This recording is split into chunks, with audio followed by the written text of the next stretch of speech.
നോമ്പിൻ്റെ 36-ാമത്തെ ദിവസമാണ് ഇന്ന്.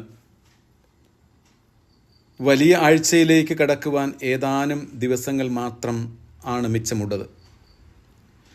ഈശോയുടെ ജീവിതത്തിൻ്റെ അവസാനത്തിൽ സംഭവിച്ച എല്ലാ സംഭവങ്ങളും ഒരു നാടകരൂപേണ അവതരിപ്പിച്ചുകൊണ്ട് നമ്മുടെ സ്മൃതിപഥത്തിലേക്ക് കൊണ്ടുവന്ന് ഈശോയാണ് ഏക രക്ഷകൻ, ലോകരക്ഷകൻ എന്ന് സഭ നമ്മെ പഠിപ്പിക്കുകയാണ് ഈ ദിവസങ്ങളിലെ, വലിയ ആഴ്ചയിലെ ദിവസങ്ങളിലെ പ്രാർത്ഥനകളിലൂടെയും ആരാധനക്രമത്തിലെ അനുഷ്ഠാനങ്ങളിലൂടെയുമൊക്കെ. അതിനു മുമ്പായി നാം മനസ്സിലാക്കേണ്ടത്, നമ്മുടെ വിശ്വാസത്തിൽ ഉറപ്പിക്കേണ്ടത്, ഈശോ ആരാണ് എന്ന ബോധ്യം നമുക്കുണ്ടോ എന്നതാണ്.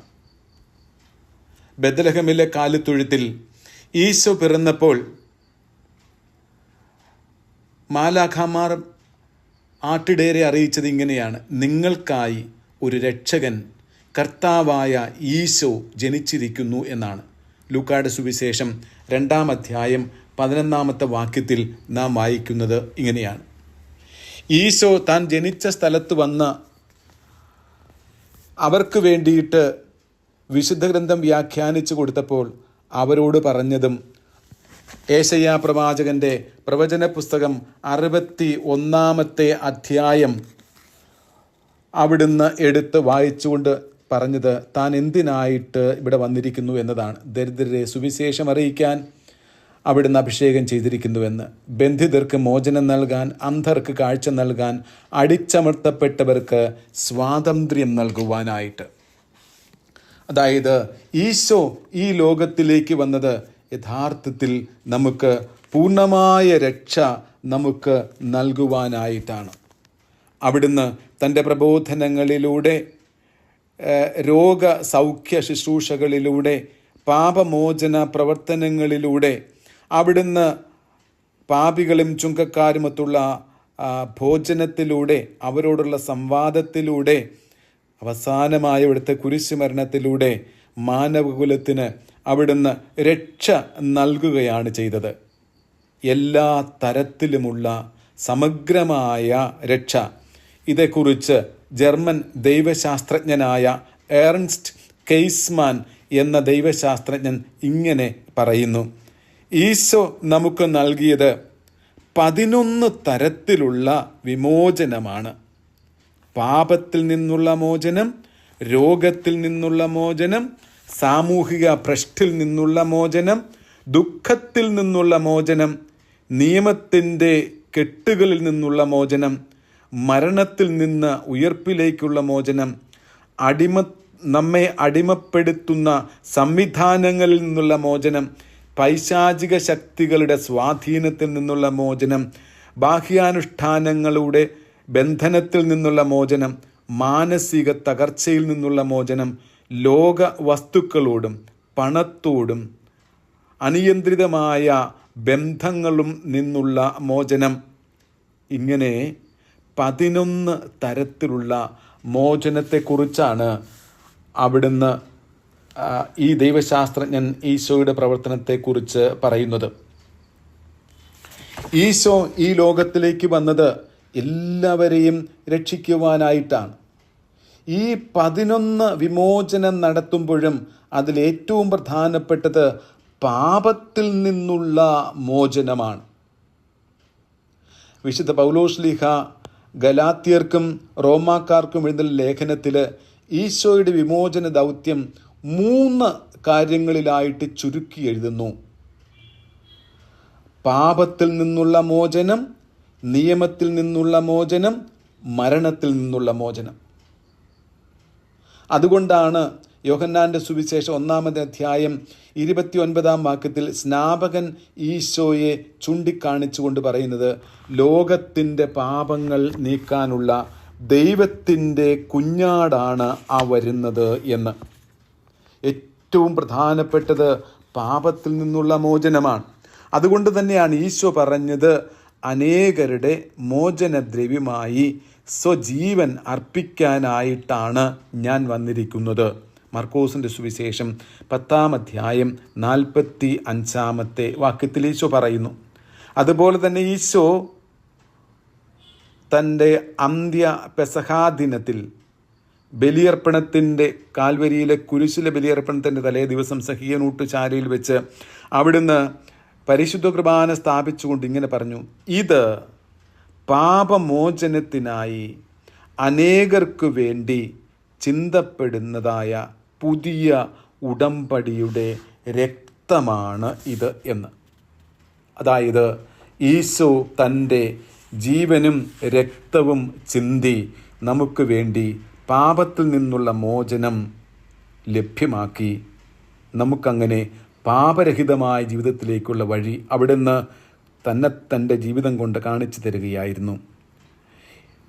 നൂറ്റാണ്ടുകൾക്ക് മുമ്പ് യെശയ്യാ പ്രവാചകൻ്റെ പ്രവചനം 52 53 അധ്യായങ്ങളിൽ ഇതേപ്പറ്റി പ്രവാചകൻ പറയുന്നുണ്ട്. സഹനദാസൻ്റെ പ്രവർത്തനത്തിൻ്റെ ഫലത്തെക്കുറിച്ച്. ഈശോ എങ്ങനെയാണ് രക്ഷകനായത് എന്നതാ. അവിടുന്ന് സൈനിക ബലം കൊണ്ടോ അവിടുത്തെ ശക്തി കൊണ്ടോ അവിടുത്തോടൊപ്പമുള്ള ജനത്തിൻ്റെ ശക്തി കൊണ്ടോ ആയിരുന്നില്ല. അവിടുന്ന് കുരിശിൽ മരിച്ചാണ് മനുഷ്യന് മോചനം നൽകിയത്. അവിടുത്തെ പീഡാനുഭവവും കുരിശുമരണവും ഉത്ഥാനവും മനുഷ്യവംശത്തിന്, എനിക്കും നിങ്ങൾക്ക് ഓരോരുത്തർക്കും വേണ്ടിയുള്ള പാപമോചനം നൽകുവാനായിട്ടുള്ള ദൈവികമായ പദ്ധതിയായിരുന്നു. അതുകൊണ്ടാണ് യോഹന്നാൻ്റെ സുവിശേഷം 19 അധ്യായം 30 വാക്യത്തിൽ നാം ഇങ്ങനെ വായിക്കുന്നത്: ഈശോ കുരിശിലായിരുന്നു കൊണ്ട് പറഞ്ഞു, എല്ലാം പൂർത്തിയായിരിക്കുന്നു. കുരിശിൽ മരിച്ചപ്പോൾ മനുഷ്യരക്ഷയ്ക്ക് വേണ്ടിയുള്ള ദൈവിക പദ്ധതി പൂർണ്ണമായി എന്നാണ് ഇത് അർത്ഥമാക്കുന്നത്.